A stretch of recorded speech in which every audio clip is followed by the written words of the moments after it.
Good morning and welcome to the Mesa City Council study session for February the 18th. All members are here and accounted for. I do need to apologize in advance. I am attending a conference of mayors meeting out of state, and so I'll be leaving in about a half an hour, and so the vice mayor will conduct the meeting from that point on. The first item on our agenda is to review our agenda for our Monday council meeting on the 22nd of February. So council, let's please take a look at that. First few items are just getting us started, and item 3 are various liquor license applications. Yeah. Mr. Richens. I just wanted to express appreciation to our folks that handle liquor license stuff. In the reports, it's explaining more clearly what each license does as you know, we go through that learning curve. So I just want to express appreciation. It's the last line on the report if you guys missed it, but it explains more fully what that license allows them to do, and I think that's really helpful. Thank you. I see a lot of good places to eat on here. La Crab Shack, I know, is a favorite of people in this room. Item 4 is take action on various contracts. I know that Mr. Brady's at item 4F that's been removed from the agenda. The applicant has withdrawn 4F, so feel free to strike that from your agenda.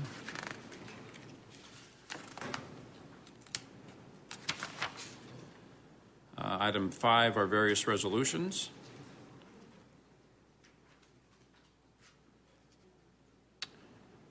And 6, take action on resolutions relating to the sale of property. 7 is setting a hearing for zoning ordinances. Mr. Kavanaugh. Thank you, Mayor. I'm not going to ask that it be taken off for introduction, but 7B, when it comes time for action, that's a freeway landmark monument sign. I will ask that be taken off the consent agenda. I've had a long-standing concern about freeway landmark monument signs in terms of their effectiveness, again, depending on location and need. And I think the only one I voted for before, after a lot of persuasion, was the one right by Fiesta Mall, and we certainly didn't see any measurable impact by approving that sign several years ago in terms of sales at the mall. So that's just a concern of mine in terms of kind of visual pollution along a freeway. Today, with the different apps that we have, it's pretty easy to find where you need to go. So it's no reflection on that center or anything like that, but it's just a more philosophical thing for me. But it's stay on consent for introduction, but when we have the hearing on it, I will ask it to be taken off. Thanks. Okay, understood. Yeah. Yes, Mr. Finter. Also along those lines, I have some concerns also, and it might take me a minute or two to get this out. So, one, I think freeway monument signs should be reserved for pretty special uses, AT steel, some of those destination kind of uses that I think would be appropriate. But what's happened here, this intersection is a happening place now. We've had Mark Taylor project come in, $50 million. They're beginning to get that through, and we'll build an amazing high-end housing there. Also, the front pad in front of this Mark Taylor looks like it's being designated for a hotel site. And also, as part of this complex, the city's requiring a new access road that will service come into Banner Gateway, also the Anderson Cancer Clinic.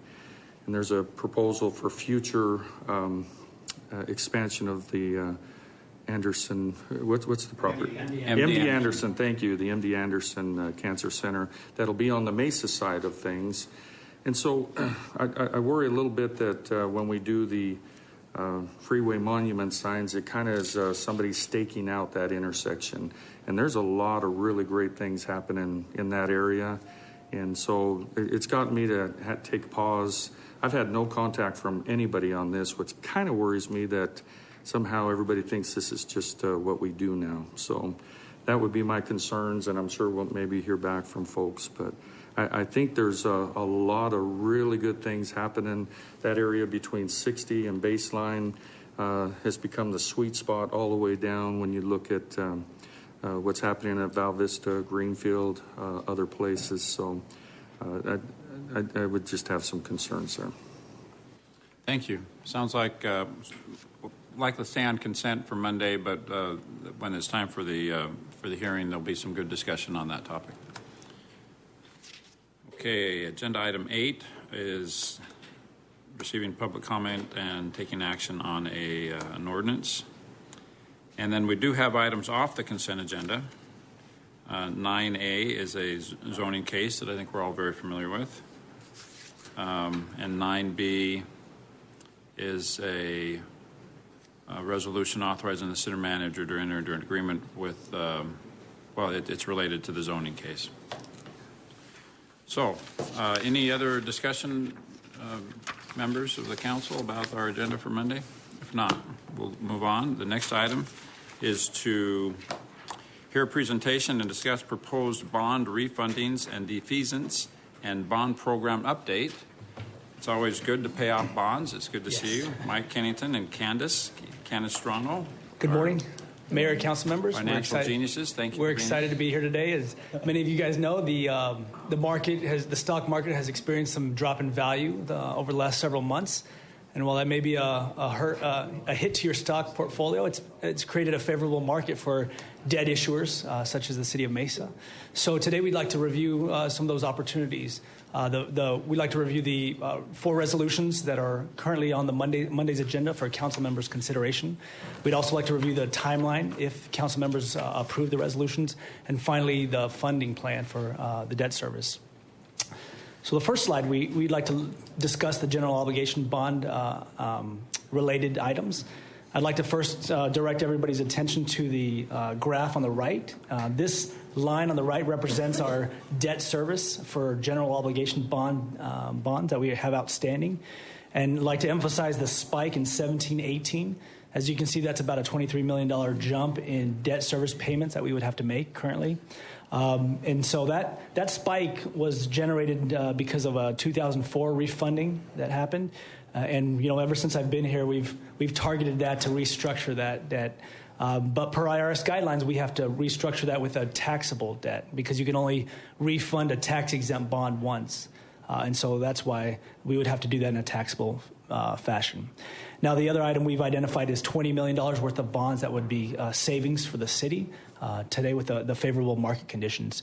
Doing those 2 items, we would save, as of our latest estimates, and that could change, obviously, with the market conditions, up to $400,000. And we could avoid that spike in 17 and 18 and spread that out.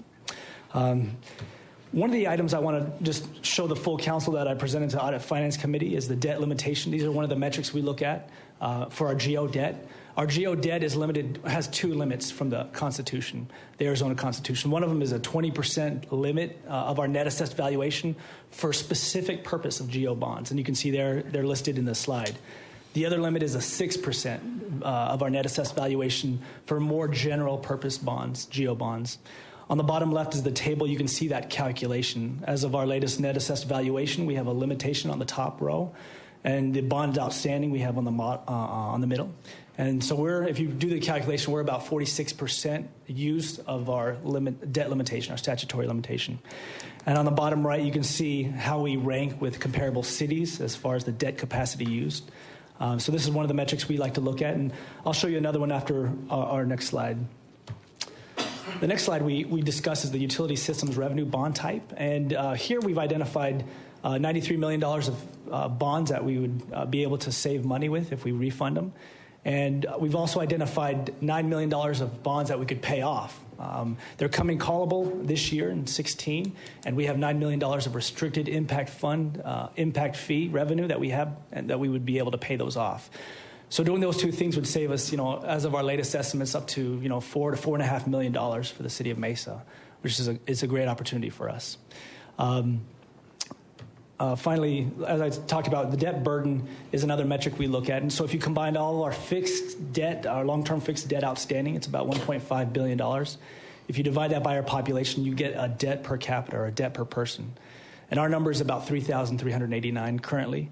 The bar chart on the bottom shows how we rank with comparable cities, and you can see we're the 3rd lowest here with that $3,389 figure. If the council approves the resolution, we would expect our estimated timeline, we would expect to have a ratings call at the end of this month. We would expect to price the bonds next month and close the bond issuance in April. We're also in the planning stages of our new money issuance, and we would come to council in April with that resolution as well. As you can see on the slide, our current estimates, we have about $38 million of GO bonds we would need to issue, and $90 million of utility revenue systems bonds we would need to issue this year for new money activity. I'd like to turn the time over now to Candace to discuss our funding plan for the debt service. What we have for the last two slides here is just to kind of review really quickly where the payment sources come from for these particular bonds. This first one is general obligation bonds. There are multiple funding sources for those.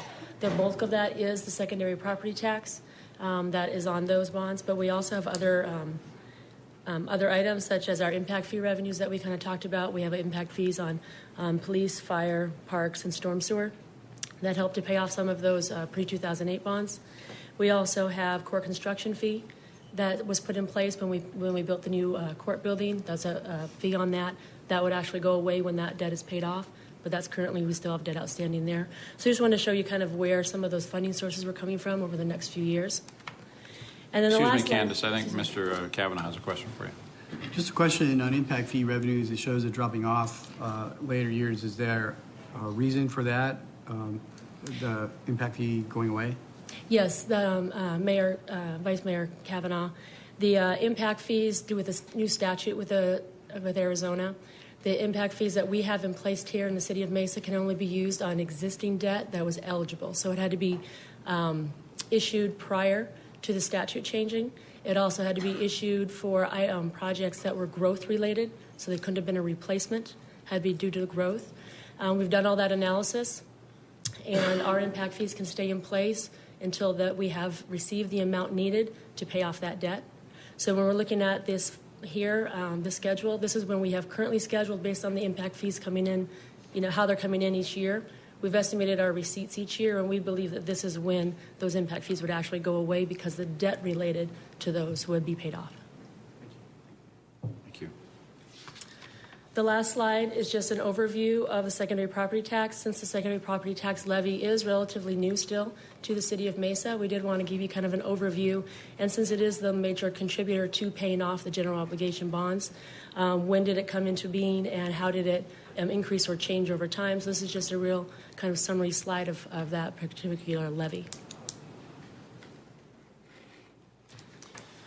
With that, we'd like to entertain any questions the council may have. Thank you. Well, this is all good news. Now, my recollection from last year's budget meetings is that our actual operating budget was, I think, $1.3 billion, but we had budgeted 1.6 in anticipation of hopefully retiring some bonds. Is this what we're seeing now coming back, and is that the money that we budgeted? Mayor, for this? that is correct, Mayor. Okay, great. Well, I'm glad that the market is such that we can take advantage of that and do this. So this is all good news to me. Mr. Richens.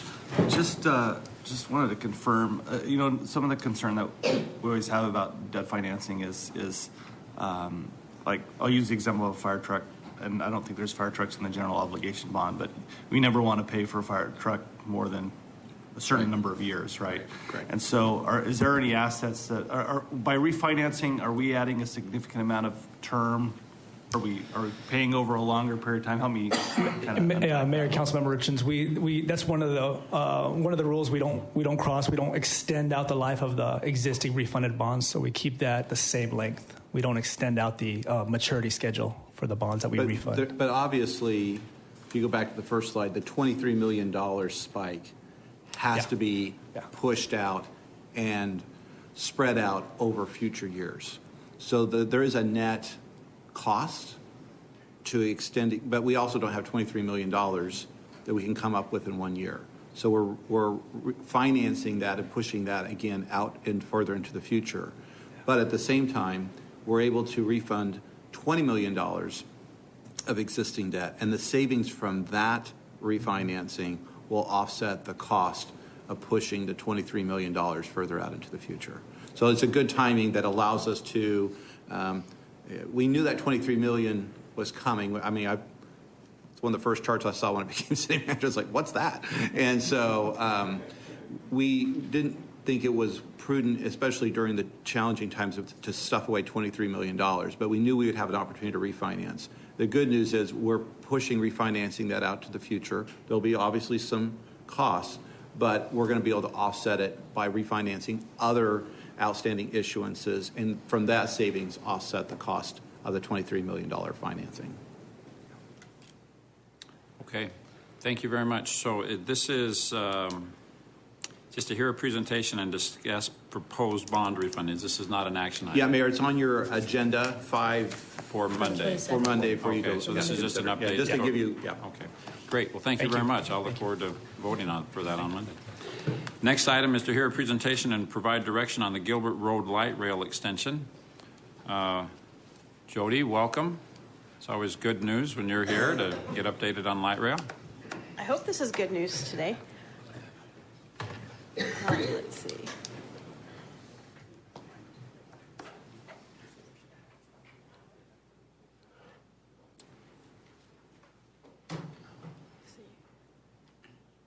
There. Good morning, Mayor, members of council. I'm Jody Sorrell, I'm the Transit Services Director, and with me up here I have Eric Gadarian, the Deputy Transportation Director, and Trevor Collin, the Engineering Project Manager for Light Rail. It's been a while since we've talked about light rail, specifically the Gilbert Road extension, something other than financing. And we've opened Central Mesa, and that project, the ridership continues to grow, so we're really happy with what's happening there. We wanted to give you a quick update on Gilbert Road and get your input on some long-term decisions that we have to make. So the project is in final design, and it's moving very quickly. There's been some pre-construction activity out there. You may have noticed some potholing and stuff along the corridor, and that will continue probably through the summer with some other pre-construction work with relocating lights from the center to the sidewalks and so forth. The artists for the project have been selected, and they're busy at work working with the architects. And we hope to be under construction in about the late fall of this year. We're still on schedule to open for revenue service in late 2018. One issue that we would like to talk to you about is the end-of-the-line station area at Gilbert Road. When we were building Central Mesa, when we opened the first light rail extension, we were already in the planning efforts for Central Mesa, so we knew where we were going. When we were building Central Mesa, we were already in the planning efforts for Gilbert Road. When we get to the end of the line at the Gilbert Road and Main Street, that's going to be the end of the line for that extension, for that corridor, for decades. We're not going to be building again. So we have some decisions to make for how that intersection functions and how that's going to work for the city to do that. So we have three different scenarios to present to you this morning. The first scenario is what is in the current preliminary engineering plans. It's what's in the budget. What it has is it has a station at Gilbert and Main at the intersection, and then the tail tracks. Valley Metro needs tail tracks in this area for train storage, so that if there's an accident or a train, they can quickly restore service. We have the tail tracks in this area west of the station. It's 400 feet west, and the way they're designed is the trains will be stored on the outside of the tracks, and the trains and revenue service will travel in between them during coming to and from the station. This configuration requires some special track work. It has some additional switches. All the additional switches do create some possibility for error. What that means is, like, the train could, if they don't function properly, the train may derail. Not that that's a big thing, but that just does slow service a little bit. We have had that, not to worry, we have had that happen already on our extension, but it does happen. Derailment. It's 400 feet long. And so all of this, the special track work over the long term, because everything is embedded in concrete and the switches, the additional maintenance costs that could acquire for it, that could add additional maintenance cost over the years for us. And we do pay for our light rail O&M out of our general fund. So that's a budget consideration we wanted to put out there. Scenario 2 came to light during a value engineering workshop with Valley Metro, where they brought in some light rail engineers from 3 or 4, I think, from across the country to look at our project and offer some solutions. This option shifts the station 400 feet from the intersection west, It adds the tail tracks then at the intersection, so the tail tracks would be between Gilbert and Main Street and the station. And I should say the tail tracks are being designed because this is a decades-long end of the line. The tail tracks are being designed to hold 2 3-car trains, so to allow for growth. So when it's first built, it might be 1 train that's out there, 1 2-car train, but over the years it will grow. So we have to plan for that growth. So this also has 2 3-car train lengths to store in it. It adds an additional traffic signal to the west end of the station because we'd have to put in a pedestrian crossing at the west end of the station. It does create some challenges if you're on the bus on Gilbert Road. We've now added walking distance for people to make that rail bus transfer. And a great deal of our ridership is the bus rail connection transfer point. This particular. That's a quick question. Yes. So in this scenario, to that point, in this scenario, you have a transit center. Why wouldn't you just circulate the Gilbert Road bus into the transit center and drop them off right across the street? Mayor and back out onto Councilman Richards, Gilbert. one of the reasons why is because it adds that we're not looking at doing is it adds increased travel time to the route if you're heading north or south. It can add like 3 to 4 or 5 minutes up coming in, making that turn, and traveling through. It also then adds additional cost to our bus budget because it's a cost per mile that we pay. So when we deviate from the route, How much is 400 feet? Over the years it would add up. We pay right now. Our cost is about $6.70 per mile. So over the Somebody course, got a it could. calculator. Want to bust out? Somebody bust out 400 feet for me, or 800 feet. I don't know. Just okay. So It's an option that we can do, and we've so talked it's 400 about feet of walking for rail passengers, or circulate in and circulate out. and We've add talked 5 about that minutes over and- the course. I mean, it does increase our bus costs over the course. It does Isn't the point increase of the travel Gilbert time. Road line to circulate them into light rail once we get out there? Isn't that kind of the point of it? The plan, we've always done it where they connect straight in at the intersection, as much as possible. Now we do have some challenge. I should back up. At Sycamore, when it was fully operated, we diverted a lot of routes in off of First Avenue and Dobson and added a lot of travel time to the passengers. It can be done. It is an option.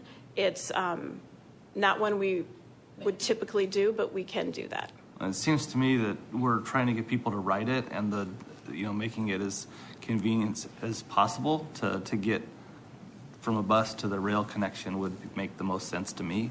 But that's just this scenario, so we'll see the rest of the scenarios too. Right. I'm just kind of curious when you said that, and that certainly is an option. I think the other thing, are you going to talk about the barn? Well, yeah, we can.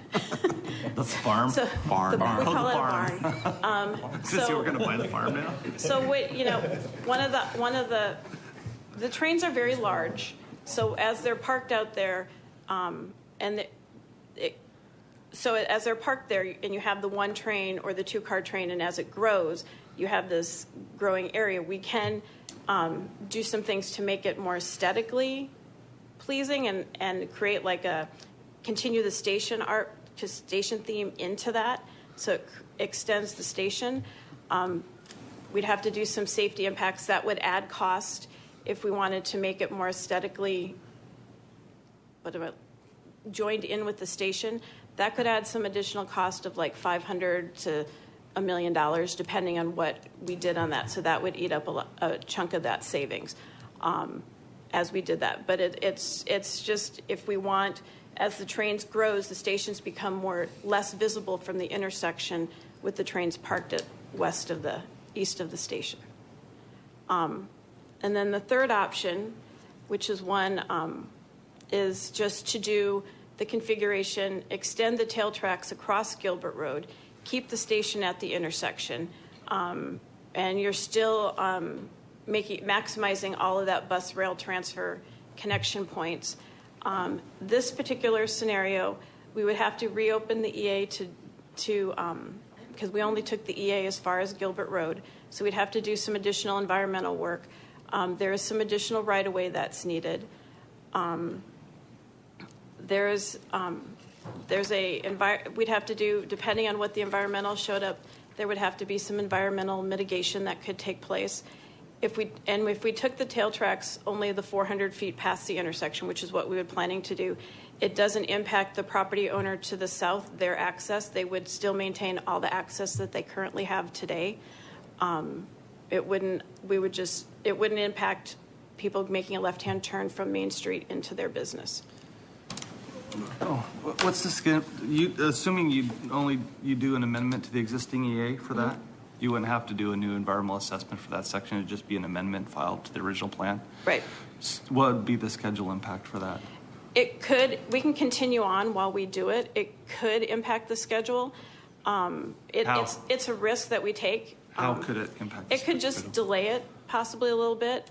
There's no reason to think what we have today in the EA and how we've done it, that FTA, it wouldn't be approved. It's just an ongoing, it's just a risk Time that's to out get it there. done?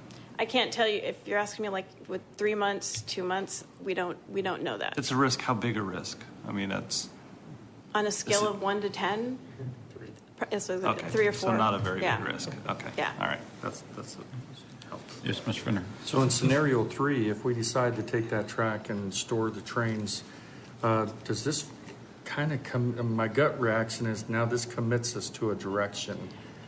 And I don't know if we wanted to be committed to that direction. So how does that fit in? Yeah, and we don't want it to think that way. The challenge is even all the other scenarios are going to commit us to spending dollars that we would eventually have to abandon. So we either look at it, or try not to look at it as, where we've made the decision to go down Main or turn and go down Gilbert. It's really trying to evaluate, as we were saying, where we really came to the conclusion at this point is this transit center, which I'm going to call this as the Mesa Transit Center, is probably going to be configured in this way for the foreseeable future. Because as you know, we're now currently looking at the next phase, really is looking at the opportunity to come out of Chandler and then come up for the Fiesta District and tie in there. Well, we can imagine how long, that's probably going to take time to evaluate. So that commitment, to me, this is really a decision about what we think best, how this functions best for this intersection and as a transit development. I think that's how I'm looking at it. Because I think in 15, 20 years, if we would reevaluate, or we would evaluate, not reevaluate, we would evaluate then, do we want to turn and go south on Gilbert, or do we want to keep going on Main? I don't think we're making that. We don't believe we're making that decision today. We don't look at it as that implication. That's why we're trying to just go just the 400 feet, just what we need to get the trains away from the transit center, get it physically on the other side, and then just focus on transit connection and circulation at the intersection. I know council has several questions. I need to apologize and leave, but so if you don't mind, I'm just going to weigh in before I take off. I met with Jody and went through the various scenarios. The one that stands out to me is this scenario 3 for the following reasons. I don't think it ties us into going further east. Jody, as she explained it to me, we can make that sharp left-hand turn and have the tail tracks go east, and that's okay. There's nothing inconsistent about that. You can head off to Gilbert and Chandler, but the tail tracks, are parked on the other side. I did talk with the gentleman who owns the RV business there, and he expressed some concern. Would that, prohibit him from having left-hand turn business into his property? And this would not. There'd be a dedicated left-hand turn lane that would be in front of the entrance to his business, and so that it wouldn't prevent people from accessing his business that way. And to me, if financially, yes, there's the potential for a slight delay. There's the potential for some additional cost in acquiring property further to the east. But I think that would be project cost, which is wrapped into the whole, it's better for it to be project cost than it to be operation and maintenance costs.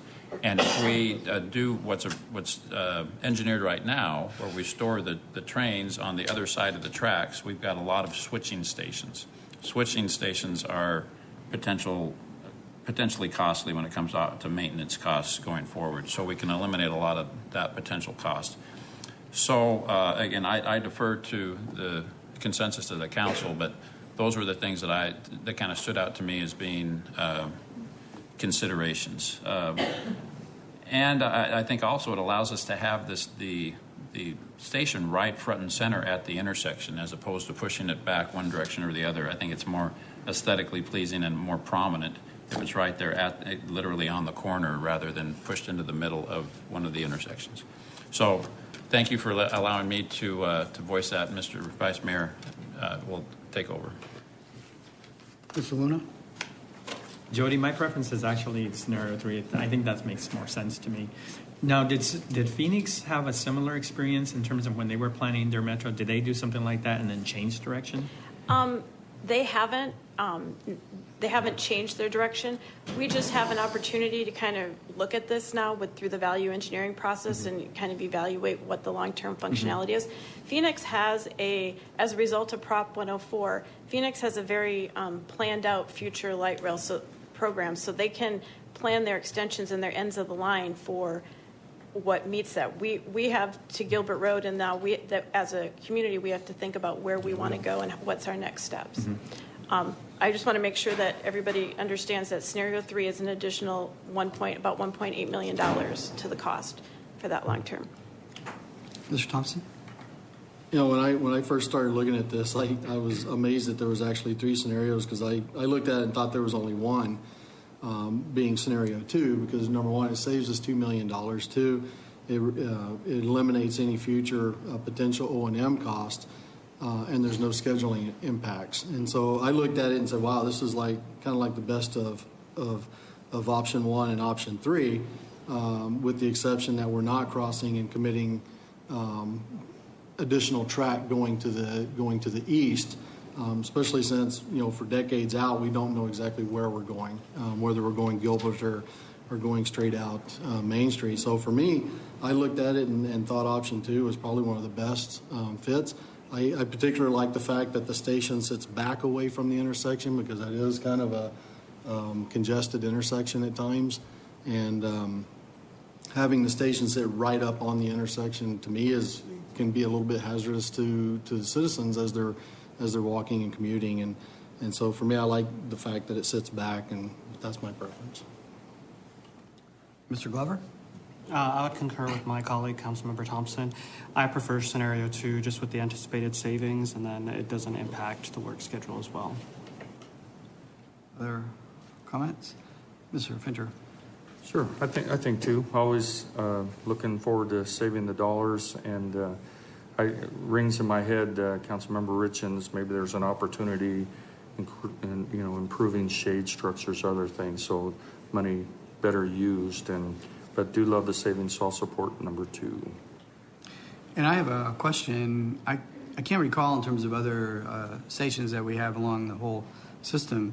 I don't really recall one where we have a station right at a corner of a major intersection. Aren't all the other stations we have somewhat offset or moved back directly from an intersection? Our Country Club and Alma School stations are directly at the intersection. Center Street, while Center is not equivalent to Gilbert, it's at the intersection.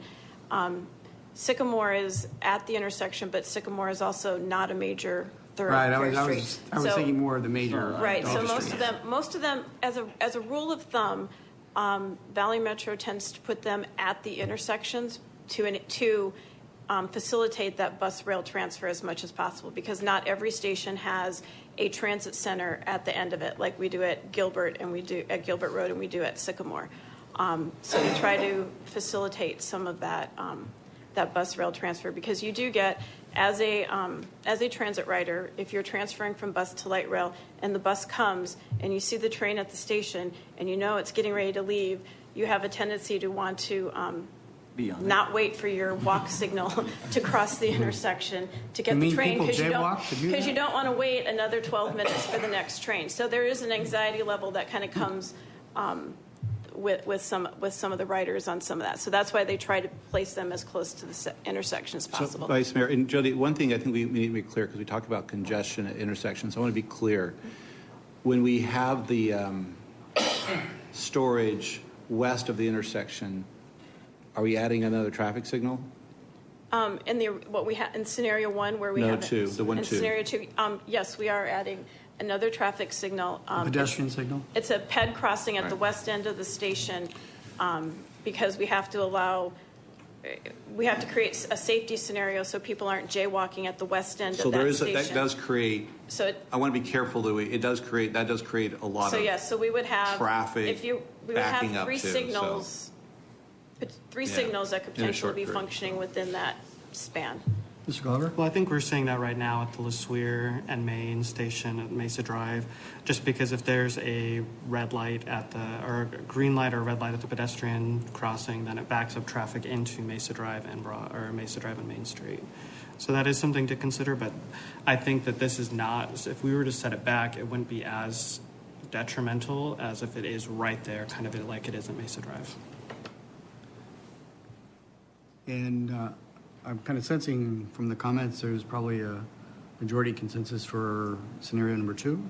Or I came in here originally liking 3. 1, because it kind of sets up the thinking about going down going down Main Street, which is what I always kind of envision. I would rather see commuter rail come up from the south and through that area to serve those kind of loads. But,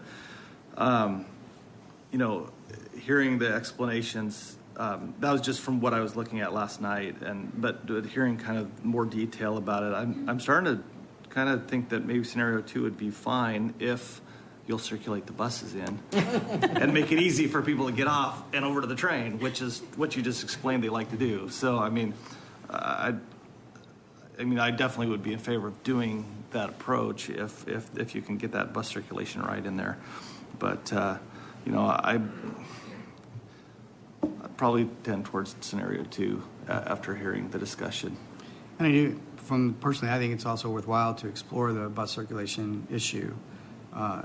Again, just for ease of transit riders, we have people of all abilities who ride our buses and light rail, and we want to make the transition as smooth as possible or minimize barriers for people to do that. So I think it's certainly worth exploring how it would work, what the additional cost would be, but I think it would be user-friendly, hopefully, to our riders. So I think that's it's certainly to look at. So is that enough direction, Mr. Freddie? Yep.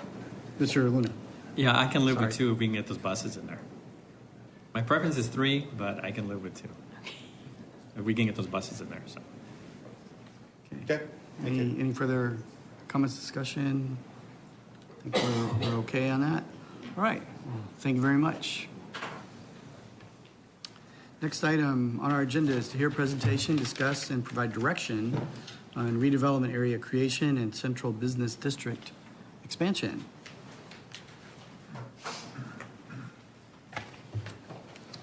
Good morning, Vice Mayor, members of council. It's good to be here this morning. It's an important project to lay out for you. We've had several people in the Office of Economic Development work on this project, and 2 of those are here with me today to actually lead us in the presentation.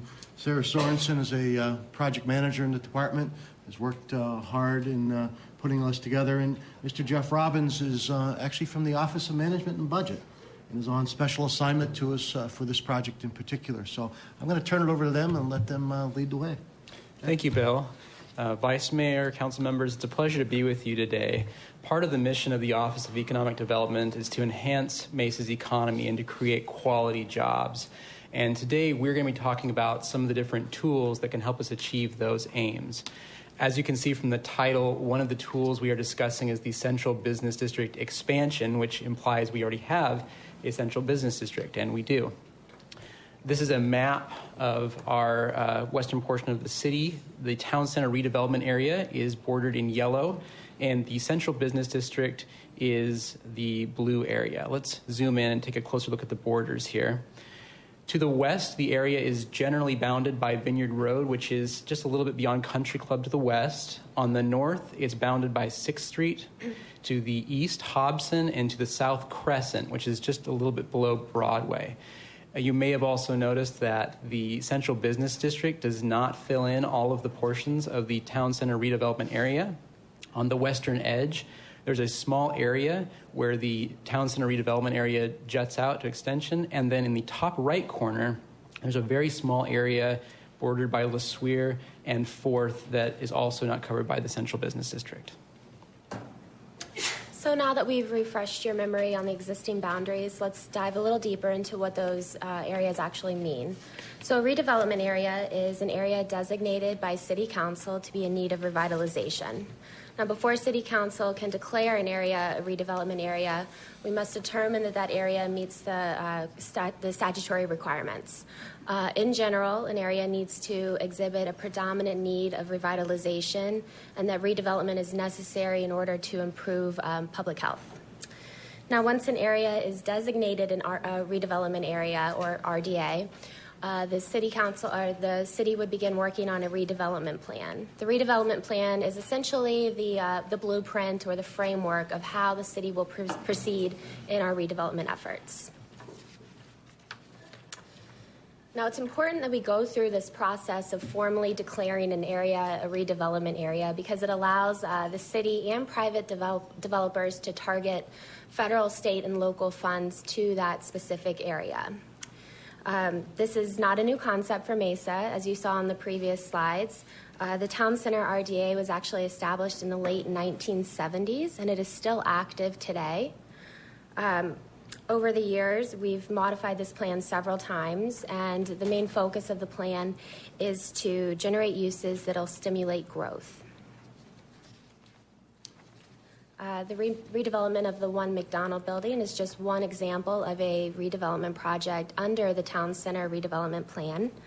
This project also qualified for the 8-year abatement of the government property lease excise tax from 2005 to 2013. We will describe that further in a few slides. Now, a central business district is a single and contiguous area that exists entirely within an RDA. There is a cap on the total size of a central business district.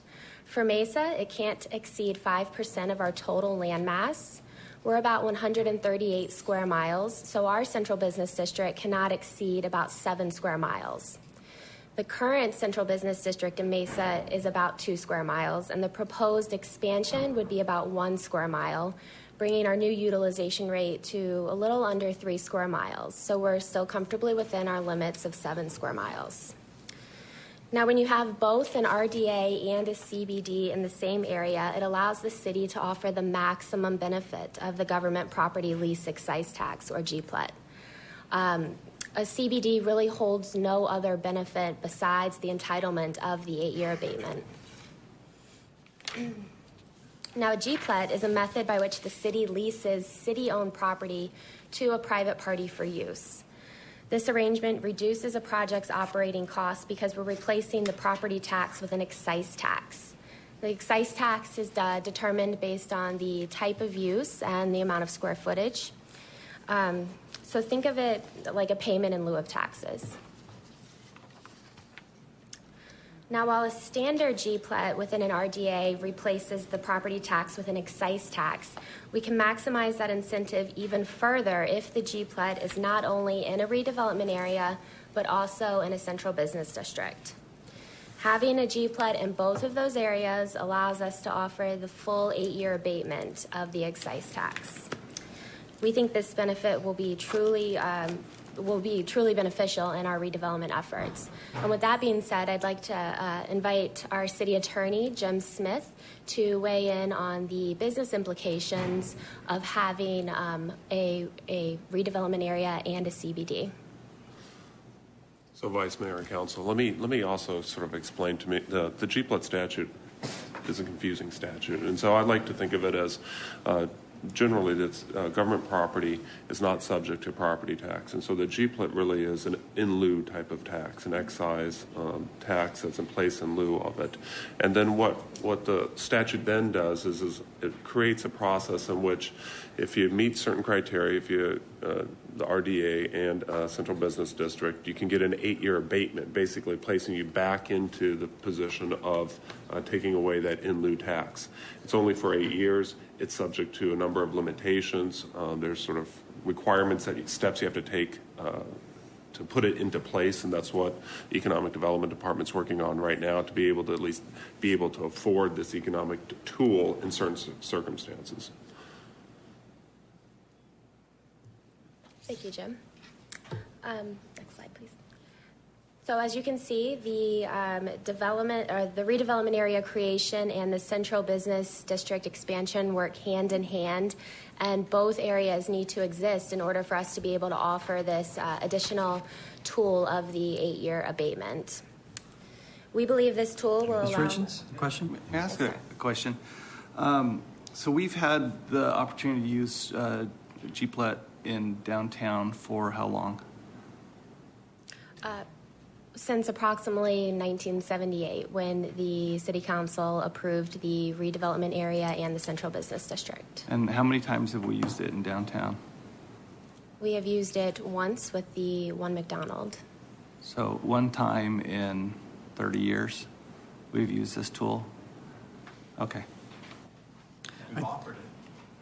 Right, I think a number of times throughout the years we've offered it, and we've had potential developments or agreements with developers to use that as part of the tools, but for a whole variety of reasons those projects didn't go ahead. But I know that it is something that developers ask about. It's something the city has offered to use over the course of time. Correct. Mr. Thompson. I have a question also related to, you stole my question. But with the expansion, and not that I'm opposed to this at all by any means, but with this expansion, is there property that we own in the Fiesta District that we would be able to utilize GPLETs on? So the way it works, Vice Mayor, Councilor Thompson, the way it works is, so we did this with Crescent Crown. That's just the best example. And so there's actually, well, I'll let Jim talk about it, but it's a transfer to the city for $1 for the property. And so it becomes, the underlying interest becomes government property for that period of the abatement. And at the end, it goes back onto the tax rolls. So it doesn't necessarily have to start off with city-owned property. There's a transfer that takes place that legally puts that into under the government property category, so they can enjoy the excise tax benefit. So there's, Vice Mayor, and I'll add to that. So there's sort of what I'll call the traditional sort of development or redevelopment GPLET deal, and then there's sort of the scope of the statute and how it applies to many other type of deals that many people never think of. The traditional sort of redevelopment or development GPLET is the developer owns the property. They transfer the property for a nominal amount to the city. They build the improvements. The city leases it back for that period, for the abatement period, and then it's ultimately transferred back to the developer, and that is what happened with one McDonald, and the property ultimately was transferred back. Now, there's many other types of, the GPLET, the actual statute, though, is much broader than that. So and it has a number of exceptions, and I'll just give you one for an example. Is it includes the property that the city owns around Falcon Field, and so we lease improvements there, and it's city-owned property. It's a city improvement, and it's a lease, so that's a GPLET. But there's an exception to the GPLET for all leases that are involved with airports, and so if you fall within, and then you're taken immediately back out of the GPLET statute. So there's other types of leases that fall within it. But when you're normally talking about it within the context of the economic development arena, you're usually looking at it in the one McDonald type of scenario, and where the developer transfers the property for a period of time. It's a lease back scenario, and then a transfer back. So in the Fiesta District, as you can tell, what we're headed towards is the Fiesta District. And there are significant large properties there, and property owners who have expressed strong interest in having this tool available to them. And so that's part of the effort of why we're moving in this direction, to help in that revitalization. And because you kind of have to have a certain mass and value for this to kind of make sense too, from the way the mechanism works. And so that's part of the attempt. And I don't think it applies to residential, or does it apply for residential? I'm not aware if it's ever been. Yeah, so mostly this would be commercial office space type development that we'd be looking at. Ms. Richards. So you said Crescent Crown used a GPLET. Is it during? It's because Crescent Crown's neither in an RDA or a Central Business District. Did that mean they don't qualify for the 8-year abatement, and they're just on Just correct. It's just a smaller increment. What's the number there? What's the difference between getting the 8-year abatement and then having the conventional, 30-year?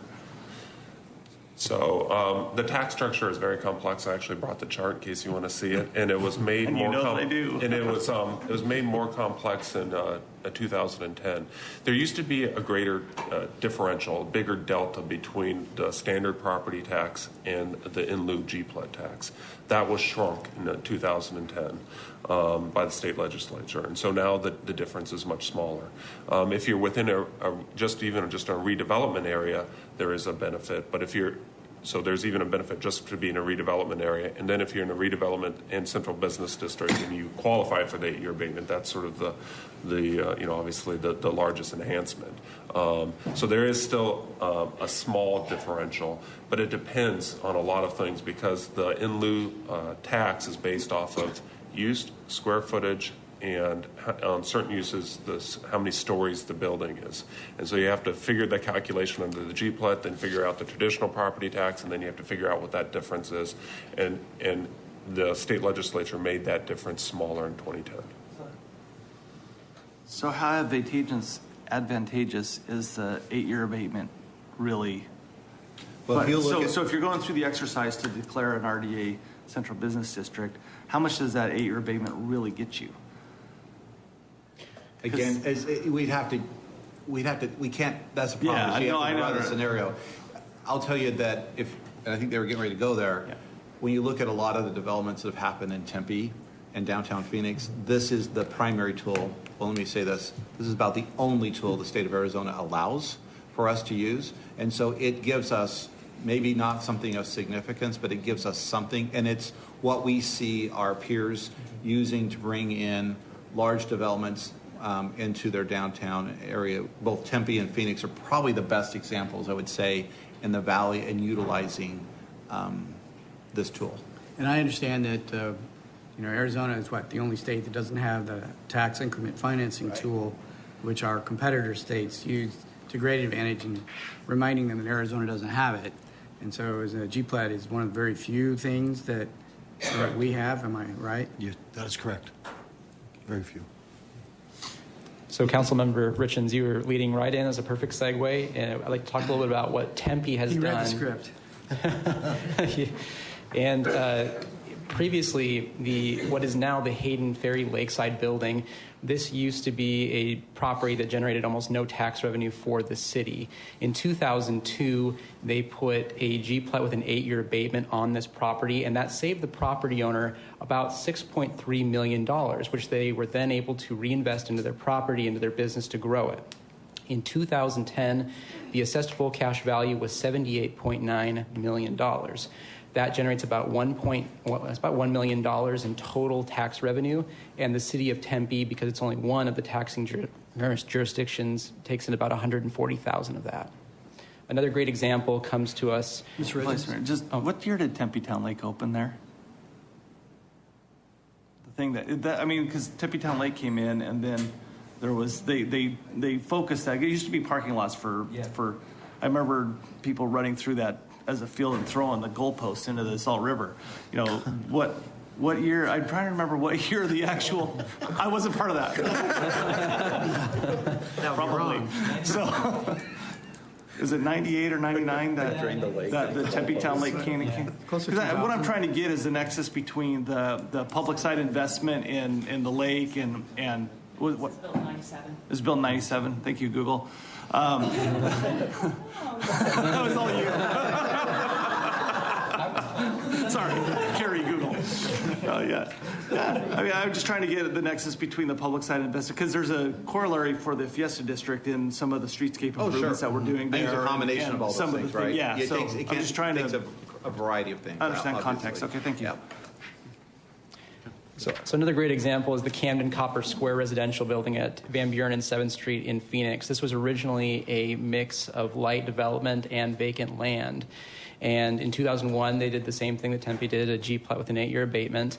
At that time, all those properties' assessed value was below $700,000. In 2015, the assessed value is $33 million, and they get the benefit of bringing in a aesthetically pleasing, high-quality residential development to downtown Phoenix. So as you can see, the redevelopment area creation and the central business district expansion work hand in hand, and both areas do need to exist in order for us to be able to offer the full 8-year abatement of the G-Plat. We think this tool will allow the city to be more competitive as we work towards attracting new businesses and promoting business expansion. All right, so we've talked about the tools and we've talked about how other cities are using them. Let's talk about where we imagine this redevelopment area going. This is the original map you saw at the beginning, and we've overlaid a star on the Fiesta District. This is another map that actually shows the proposed boundaries in red, that outlined red area of where we would like the RDA and the Central Business District to extend to. So let's zoom in, take a closer look at what this area actually looks like. So once again, existing in yellow, proposed in red. And the Office of Economic Development drew up these boundaries, and we did it using two primary guiding principles. One, we wanted to avoid single-family residential, and the reason for that is there's really no benefit to single-family residential. So if you're wondering why are the borders kind of jagged, it's because of that. The second guiding principle was that along Country Club, we only wanted to include the properties that were directly abutting Country Club. And then, of course, we extend west into the Fiesta District. It probably goes without saying, but this is one of the most important redevelopment opportunities in West Mesa. We're bordering down that long arm that goes west. That's the Banner Medical Center. Then there's Mesa Community College. And it's interesting, this area on Fiesta District also borders the portion of the US 60 with the highest daily traffic densities. So all of those factors make this area very desirable for redevelopers. And we've recognized that as well as a city. We've invested millions of dollars in infrastructure into this area. And because of that, we believe that more opportunity is coming. And when it comes, we want Mesa's deal maker to be able to land the deal. So here's a few locations along Country Club on our Google Maps tour here. And as you can see, there are a number of properties that could benefit from redevelopment. The two in the bottom there are abandoned, and some other are just brownfield. These properties aren't as large as those in the Fiesta District, but there are some in the future that may benefit from having that G-Plat as an option. And then, of course, Fiesta District. This is the goal. The first property we want to talk about is the Grace property at Southern and Alma School. This has been an eyesore for years. The second is the Three Fountains Plaza at 1350 South Longmore. This is just west of the Fiesta Mall. And it's a 43,000 square foot site that's roughly 95% vacant. And it features a huge parking field with lush, mature vegetation. The third is a prime opportunity for redevelopment. This is the Mesa Fiesta Center. It's a 200,000 square foot mixed use site, and it's located just northeast of the intersection of Alma School and the 60, so it's a prime location. And last is the West Southern Avenue Shopping Center at 706 West Southern. Now, the process for creating a redevelopment area and expanding our central business district begins with public outreach. Before we can accept the proposed area, we must verify that the area meets all of the criteria in the state statute. And throughout this process, we are continuously engaged with the public through various open meetings, even conference calls if needed. Once the City Council designates an area an RDA and a CBD, there is a mandatory 1-year waiting period before we can begin offering the G-Plat. Is that by state law? It is, yes, sir. Now, during this 1-year waiting period, that's when we would begin crafting our formal redevelopment plan. The plan will highlight our redevelopment efforts and identify potential funding sources when we're ready to begin projects. Now, this is a lengthy and complex project, and we are requesting the assistance of a consultant who specializes in this type of work. Now, this is a hypothetical timeline that illustrates the process I just described. With the assistance of a consultant, we anticipate the public outreach and finding of necessity portion to take approximately 2 months. If we were to begin next month in March, we would hope to be back in front of council in May. At that council meeting, we would request that you pass a resolution creating the redevelopment area. Now, at the same meeting, we can also pass a resolution extending the Central Business District. That action is what triggers the one-year waiting period. During this one-year waiting period, the city would work with the consultant to craft the redevelopment plan. And with that being said, we anticipate this being at least a 14-month process. And we are hopeful that we can begin offering the GPLETs in June of 2017. All right. Well, it sounds like a wonderful tool you want to add to the economic development toolbox, and although we've seldom used it up to this point, we want to make sure you have everything. I would think, at least I would. Why don't we do this on a corresponding or concurrent effort along light rail on Main Street from Gilbert all the way in?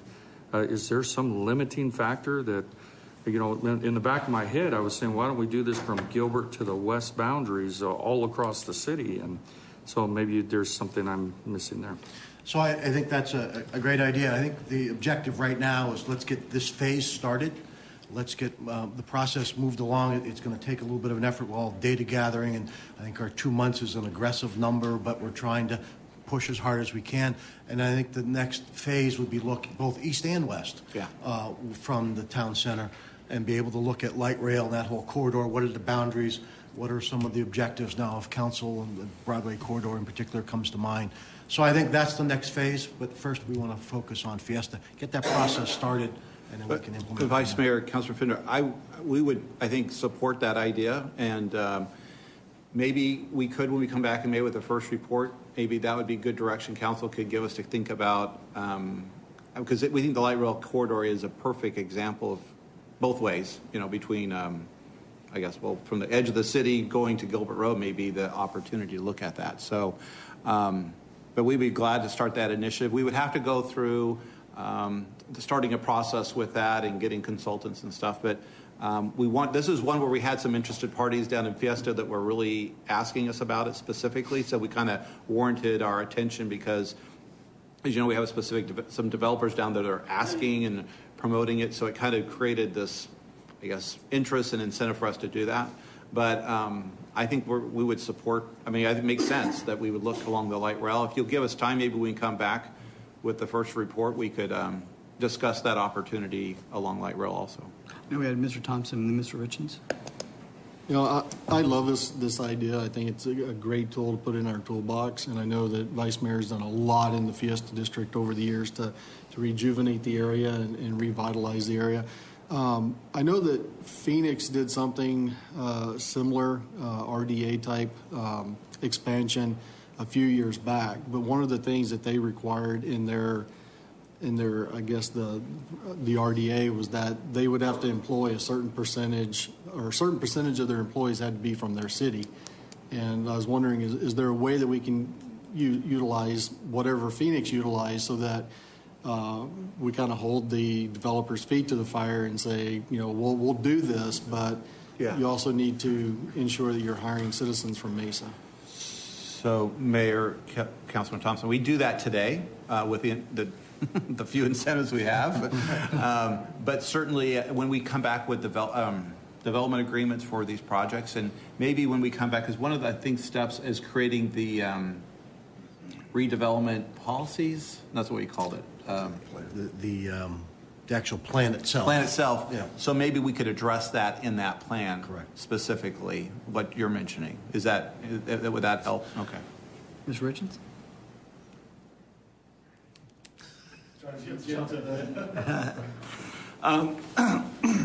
How many, I was reading one of your economic development newsletters recently, and it touted the amount of investment that's happening in the Fiesta District. You have a center that's been recently remodeled on the east side of Southern and Elm School, new apartment construction going on in there. How many new jobs and total investment has been created in that district in the last couple of years? I don't think I have that number at the top of my head, but just in November... You're our economic development director. You certainly should, Mr. Jim Giniak. I would agree I should have that number in my head. Is it 2,000? Is it 1,000? How close can we get? Well, just last November when we announced within 48 hours was about 1,500 jobs, if I remember, 970 and approximately 500. So those are just the two projects. How many do we anticipate coming in addition to that already?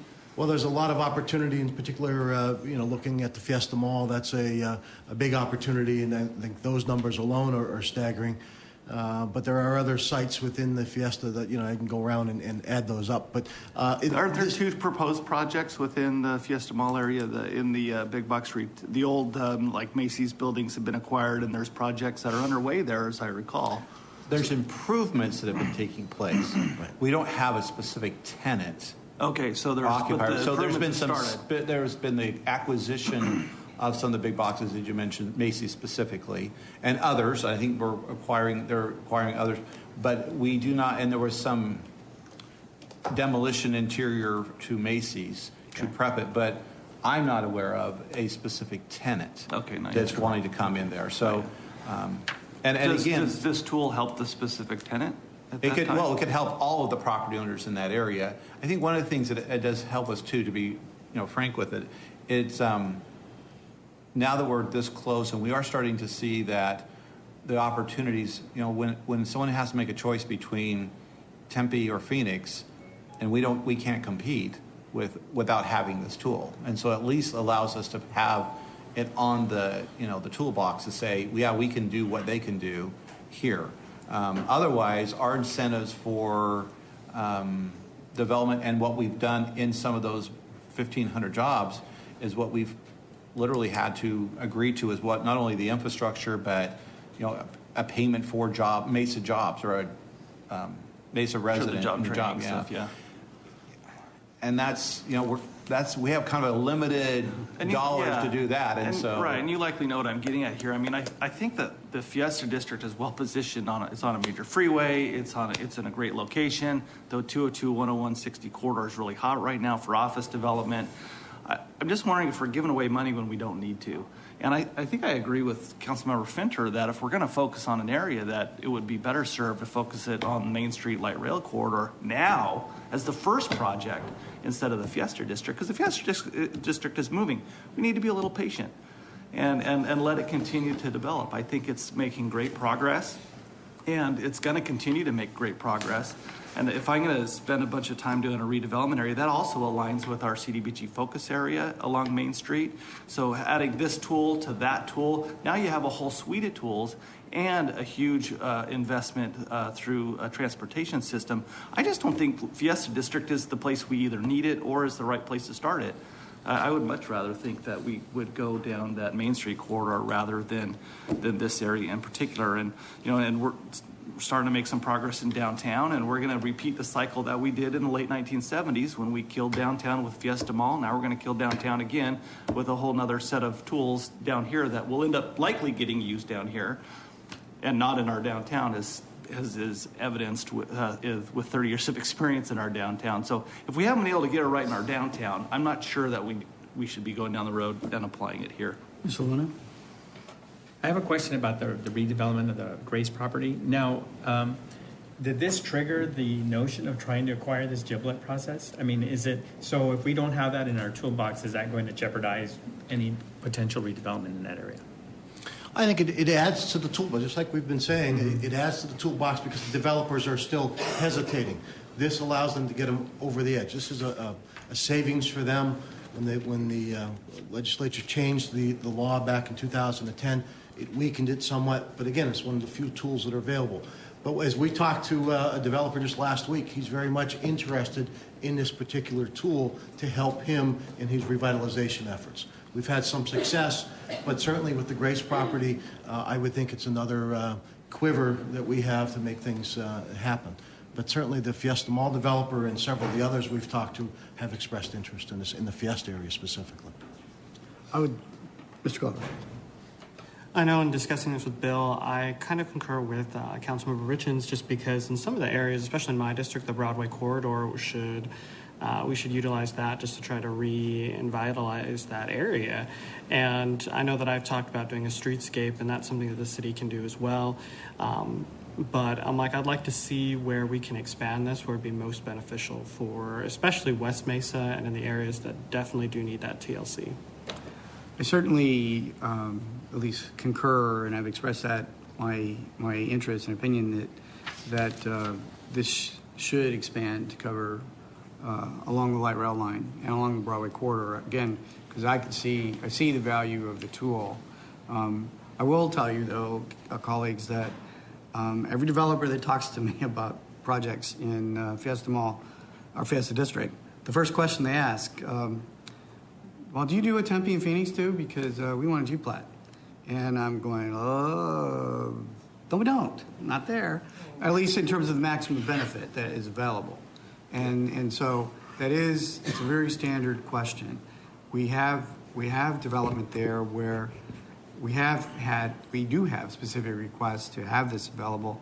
I think it's worthwhile to pursue the study that we're talking about, but I also agree completely with what you say in terms of having the tool available along the light rail line and also on the Broadway corridor, because it's very useful in terms of economic development for all three areas, which I think would benefit by having it. Mr. Richards? And we do have the G-plat available. We just don't have the 8-year abatement available without this designation. So we have the tool. We've proven that we can use it quite effectively. In fact, so that would be my preference. Is here's the tool. Of course, developers, the first question they're going to ask is, where's my free money to come to your town? We've got a great location in Fiesta, and we've spent a significant amount of the public's money in sprucing it up, and I hope that continues. I think we need to continue to look at good investment there, and traffic circulation and transportation issues and all of those things. We need to reinvest in that kind of infrastructure, and I think that is better money spent than giving money away back to a developer, because I think they're going to come anyway. If we're going to spend the consultant money and all that doing a new RDA and expansion of the Central Business District, this would not be the area that I would choose. And I guess I would at least note that on the festival itself, in Macy's building, the developer there, that's a $21 million project that he's investing into that, and he wants to be able to have the best tools available to him to attract tenants. That's going to be a Class A office building. That building alone is going to have perhaps even as many as 1,000 jobs. Yeah. And he's also acquired the Dixon Best Buy building as well, and is in discussion with the rest of the property. And that is a project that again, we're dealing with a very experienced developer who is sinking significant amount of private funds into the area. He very much acknowledges and appreciates what we've done in terms of infrastructure in the area, but he's again saying there are choices where companies can go and help me present the strongest package for people to come. And so again, I would hope that we would give direction to proceed with the study. But again, I also agree that expansion of the area is critical as well. Mr. Fincher? And just to follow up a little bit, I would add is I don't see this as an either or. I'm hearing from the city manager that, this is labor intensive. This is a 14-month cycle. Logic would dictate to me that with the opening of the new segment of the light rail will be along those same timelines, that we should be doing that, at least doing that at the same time, so they somewhat coincide to the new section opening, the ability of others. And if you're telling me, hey, it's hard, it's labor intensive and that, I would say, hey, I guess cost benefit analysis, has this tool really been used? It sounds like you have some in Fiesta District. Great, I understand. 14 months from now, when I'm watching this on TV at home, I'll kind of say, at least 14 months ago, we gave them the tools necessary, and there's going to be a great win out of this. So I would, the only pushback I would do is, I think we want it, and we want it all, and we want you to make sure that 14 months from now, that additional tool's there. So, Vice Mayor, Councilor Fincher, thank you for that. So, would the council be open to the idea that maybe what we do, instead of trying to maybe bundle all these together, move forward with this project, then come back to council shortly, and I'm thinking maybe it's two different projects. It's taking light rail down to Broadway, going west to the borders, and then taking another project, creating another initiative, and going east to Gilbert Road with that main corridor.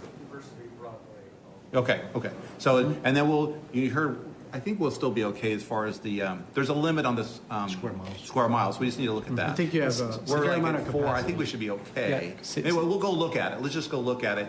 And the other sensitivity we have, though, as you notice how we drew these lines, is that whole issue of how much residential you include in these districts. So we have to be careful with that. But let's go make an attempt to create 2 other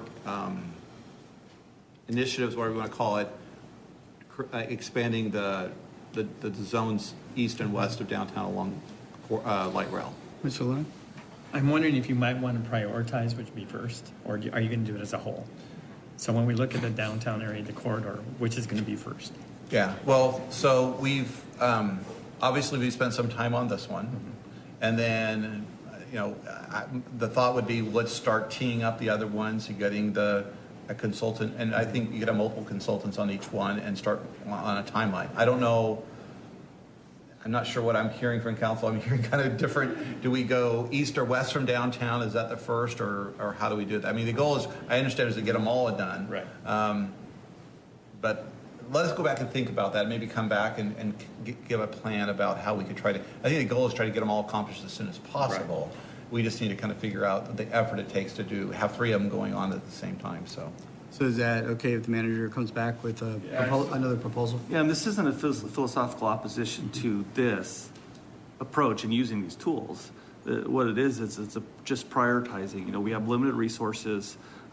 We have certain focus areas, and the thing I like about the light rail corridor is we already have our federal funds focused in that location, and I just honestly believe we don't need it in the Fiesta District. Use the conventional tools that you have there already, and I don't think you need the eight-year abatement tool. Just use what GPLET tools are available, and I wouldn't go down the Fiesta District at all, but my colleagues. That's the part I need clarification on. Yeah. Direction from the council is. Are we just doing light rail, or are we trying to accomplish all 3? Ms. Fincher. Let's do it all. Let's go. But I understand the argument there. This doesn't seem like a limited resource, maybe some, how many total square miles, but right. Priority, I would do them concurrently, if as close as you could. Okay. And I think it still meets everybody's needs. We're not giving something, well, anyway, I agree with you, Mr. Fincher. I'm looking at heads nodding, so I don't want to get in trouble 2 weeks from now when someone says, wait a minute, that's not what I heard. So Are we allowed to vote? no, just giving direction. The direction is let me come back with an idea of how we can try to accomplish all 3. That's what I'm hearing. Is that fair? Well, that's what I'm seeing, I guess. Okay, we go work on that then. Okay, thanks. I mean, at least come back with what are the benefits of each of the areas? Because you may hit up. They did some really great calculations. That 4 square mile area we have left, we might need to make some trade-offs. Right, and we have to look at the We're nature and characteristic of the residential too. That's going to be a sticker. Right, so. right. Okay. So let's go. We'll come back with some maps like this going east and west from downtown. Okay. Great. Any additional questions? Thank you very much. Nice presentation. Next item on our agenda is pertaining to our job order contracts, and Mr. Clover has a question. Yeah. In the project list, there's only 3, but on the map, there's 4. And so I'm kind of curious to what the Mesa Musical Shadows at the Mesa Arts Center is. It just was. Oh, I just didn't get around to sending an email, so I said I'll ask on Thursday. But Beth, Cindy, always wonderful to see you.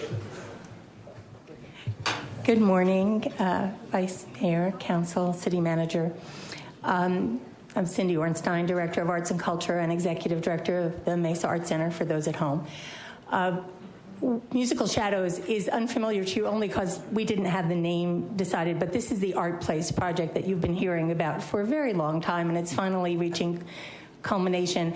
And I believe that we were in haste trying to get this on here to meet our deadline for the opening of Musical Shadows. Musical Shadows is the interactive artwork that is primarily being funded by the Art Place grant we received, to the $300,000 from Art Place America. It will be an interactive artwork in the North Plaza.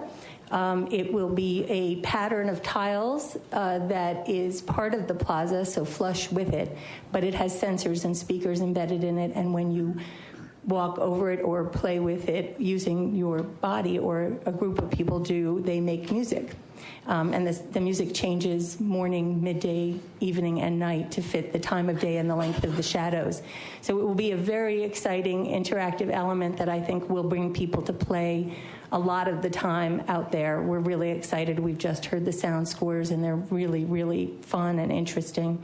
And so this contract is for Talus to do the cement work, the site prep, and the artist will be then applying the artwork into that excavation and cement overlay and fixing the tiles on top of the technology.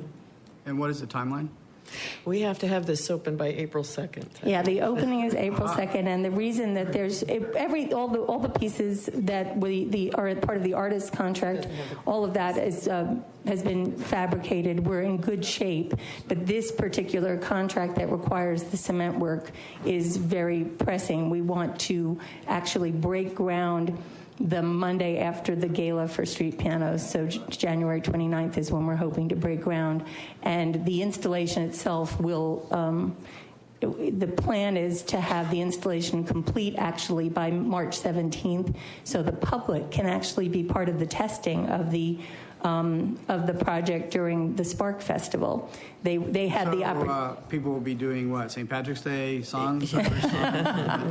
Well, on March 18th and 19th, they will hopefully be able, if all goes according to plan, to help us with the final tweaking of the programming during Spark, which would be very fitting because just to remind you, the community was very involved in planning this, coming up with the concept, even coming up with the idea of some of the kinds of musical sounds they'd like to hear, and they got to test a prototype of it last year at Spark, so it will be really fun if they're able to participate in the final testing. But the grand opening is scheduled for April 2nd, and that's very important because 3 days later, we host a party for the National Art Place Grantees Summit that will be held in Phoenix this year. And we are holding the big event at our campus. And so we really think it's important to be able to feature the project they paid for. Right. So, any other questions on this project, Mr. Thompson? My question really wasn't on the project, but my question was more along the lines of my colleague, Councilmember Glover, in that, there's been times when I go through the agenda and I look at the attachments or I look at an item and it either doesn't show the cost or it doesn't have a description. So in my effort to make sure that we're being transparent, I had the exact same question. I looked at it and I was like, wait a minute, here's a line item, or here's a map with 4 projects, but here's the list and it only has 3 projects. There's 0 description, there's 0 cost. And so I asked the exact same question, got the answer that I wanted, and was told, that there was utilized grant dollars to get this funded, which is great, but it'd be nice to put that amount on there. And so that was my only recommendation is to make sure that you don't leave any empty spaces where there's a description or a dollar amount that's supposed to be. Because I know that everything's funded. It's either funded through a bond or through general fund or enterprise fund or grant dollars, and so just so that we're being transparent, and because it does catch my eye when I see an empty space there where there's something that's supposed to be. It makes me go, what's going on? So I do apologize for that, Vice Mayor, Councilmember Thompson. We needed to get this one on. We put it on Tuesday, and we sent the spreadsheets up to go into Legistar. I'm not quite sure why they're not in right now. I'll have to go back and check on that. But the spreadsheets did go up on Tuesday. We got the proposal from the contractor Tuesday morning and negotiated it and got it on because of this schedule that needed to be met. So we were rushing. I do apologize if it didn't make it on there. What's the amount? The amount is for $250,000 on the award. We do expect that the construction contract will be under $200,000. There's a lot of detailed, intricate work. It is in the shadow walk between the middle 2 banner poles, if you remember the 4 banner poles out front. And it's about 1,000 square feet of that tile, which is sitting on concrete. We have to put the control cabinets in the MAC, so it's a lot of intricate work to get through the floor of the MAC, bore out there, and remove and replace the tile that exists. So we don't have much time to do that, and we're going to be working like mad, and I do apologize. I'm sorry. Sounds like a good project. As one of the funders in a very small way, I enjoy that it's actually coming online while I'm still around to see it. So appreciate that. Any other questions on job order contracts? Otherwise, thank you all very much. And next item is your reports on meetings or conferences attended. Mr. Luna.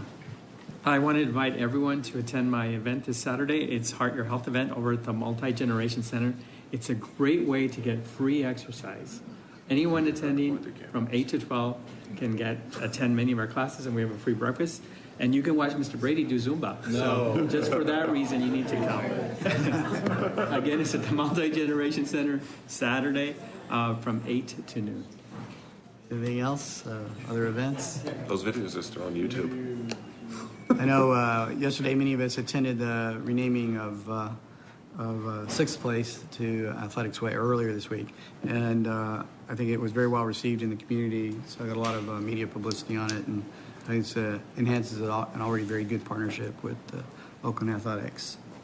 Anything else? Mr. Brady? Thank you, Vice Mayor. We'll see you. Our next council meeting will be Monday, February 22nd. Thank you. All right. No further business. We'll declare the meeting adjourned. Well, you said it. That's all you had to say.